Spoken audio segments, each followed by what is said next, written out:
Hello students, कैसे हैं आप लोग। आई होप कि आप बहुत ही अच्छे होंगे। तो आज इस वीडियो में बात करने वाले हैं एम्स बीएससी पैरामेडिकल 2026 में होने वाले एंट्रेंस एग्जाम्स के बारे में। बच्चों ए टू जेड डिटेल आपको इस वीडियो में देने वाले हैं। जो बच्चे 2025 में सिलेक्टेड नहीं हुए हैं और वो 2026 की एंट्रेंस एग्जाम देना चाहते हो, यदि आप नीट के साथ साथ इन एंट्रेंस एग्जाम्स की तैयारी भी करना चाहते हो, तो यहाँ पे इस वीडियो हम डिस्कस करने वाले हैं कौन कौन स्टूडेंट हैं वो इस कोर्स को कर सकते हैं, क्या क्या सिलेबस रहेगा, उसके साथ ही साथ आपको यहाँ पे कितना मिनिमम एज होना चाहिए, सारी चीजें हम यहाँ पे डिस्कस करने वाले हैं। तो वीडियो के लास्ट तक बने रहिए ताकि आपको सभी इन्फॉर्मेशन मिल जाए एंड सभी इन्फॉर्मेशन को आप इकट्ठा करके सही इन्फॉर्मेशन के साथ अपनी तैयारी कर सकते हो। तो चलिए आज के इस वीडियो को स्टार्ट करेंगे और इस वीडियो में डिस्कस करने वाले हैं एम्स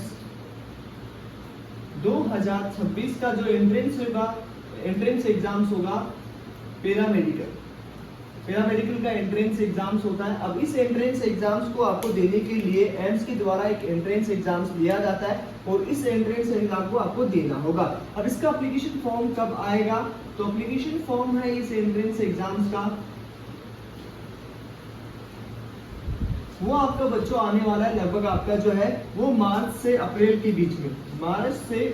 के बीच में इसका एप्लीकेशन फॉर्म है। ऑफिशियल वेबसाइट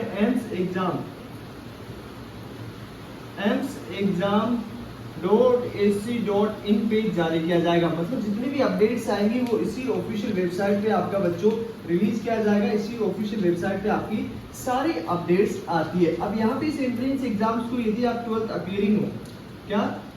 अपीयरिंग हो तो इस एंट्रेंस एग्जाम्स को दे सकते हो, या आपने 12th पास आउट कर लिया है या आप ड्रॉप आउट हो, ओके, तो आप इस एंट्रेंस एग्जाम्स को दे सकते हैं। उसके साथ ही साथ बच्चों आप यदि पीसीबी से हो या आप पीसीएम से हो तो दोनों स्टूडेंट इस एंट्रेंस एग्जाम्स को दे सकते हैं, चाहे आप बॉयज हो चाहे आप गर्ल, ओके, दोनों स्टूडेंट इस एंट्रेंस एग्जाम्स को दे सकते हैं। यहाँ पे मिनिमम क्वालिफिकेशन आपकी क्या चाहिए, मिनिमम जो आपकी क्वालिफिकेशन होगी,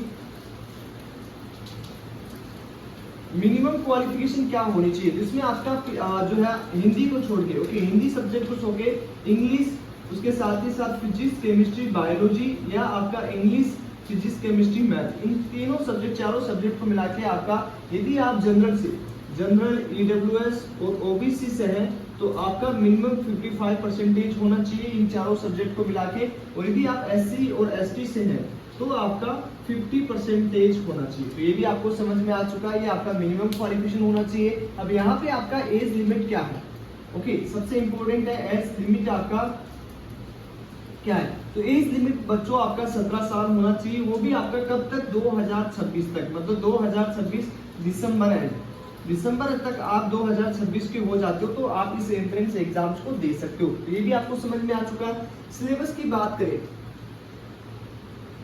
सिलेबस यहाँ पे क्या पूछा जाएगा, तो यहाँ पे जो सिलेबस नीट का होता है वही सिलेबस यहाँ पे फॉलो होता है, जिसमें आपका 11th एंड 12th का सब्जेक्ट आएगा इसमें, जिसमें आपके कितने क्वेश्चंस आएंगे, तो इसमें यदि फिजिक्स केमिस्ट्री बायोलॉजी और मैथ की बात करें, यदि जो स्टूडेंट पीसीएम से देना चाहता है या जो स्टूडेंट्स पीसीबी से देना चाहता है, तो यहाँ पे आपकी जो टोटल क्वेश्चंस पूछे जाएंगे बच्चों, वो आपके टोटल क्वेश्चंस आएंगे 30 क्वेश्चन, इसमें आपके 30 क्वेश्चन और इसमें आपके 30 क्वेश्चन। इस तरह से आपके जिसके पीसीबी होगा उसके 90 क्वेश्चन बच्चों आएंगे, 90 क्वेश्चन आएंगे, और जिसके मैथ होगा उसका 30 क्वेश्चन आएगा। तो यहाँ पे भी आपका जो है बच्चों फिजिक्स केमिस्ट्री और मैथ से मिला के 90 क्वेश्चन हो गए।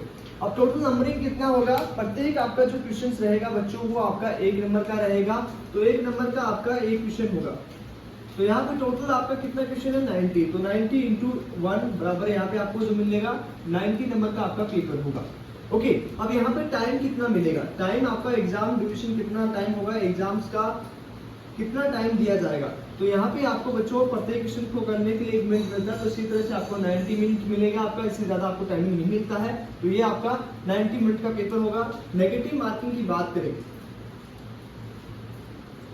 नेगेटिव मार्किंग की बात करें तो नेगेटिव मार्किंग आपकी 1/3 रहेगा। 1/3 का मतलब ये होता है कि यदि आपके 3 क्वेश्चन गलत होते हैं तो आपके 3 नंबर जो है आपका 1 नंबर माइनस हो जाएगा, 1 नंबर आपका माइनस हो जाएगा, ओके। तो इस तरह से आपका टोटल नेगेटिव मार्किंग रहेगा। सिलेबस की हमने बात की, 11th एंड 12th सिलेबस पूछा जाएगा, तो इसकी सारी अपडेट है वो किस पे आएगी, एग्जाम डेट कब तक होगा, तो इसका एग्जाम है लगभग जुलाई के फर्स्ट वीक में इस साल 2026 में बच्चों आने वाली साल में 2026 में होने वाला है। अब यहाँ पे इसका प्रिपरेशन कैसे करना है, तो इसके लिए हमारी सीरीज चलेगी बच्चों, तो उसकी अपडेट आपको हमारे जल्दी चैनल पे मिल जाएगा। तो 2026 में इस तरह का आपका सारा पैटर्न रहने वाला है। तो यदि आप नीट की तैयारी कर रहे हो तो उसी सिलेबस में आप इसकी भी तैयारी कर सकते हो। इसमें मात्र 90 क्वेश्चन पूछे जाएंगे बच्चों। इस वीडियो में इतना ही। अगली वीडियो में आपको सिलेबस में क्या क्या इंपॉर्टेंट है, सारी चीज स्ट्रेटेजी, किस तरह से आपको इस एंट्रेंस एग्जाम्स को नीट के साथ क्रैक करना है, सारी चीजें बताई जाएंगी जो आपके लिए काफी इंपॉर्टेंट होने वाली है। तो चलिए आज इस वीडियो में इतना ही, मिलते हैं आपसे नेक्स्ट वीडियो में, तब तक के लिए बाय, टेक केयर।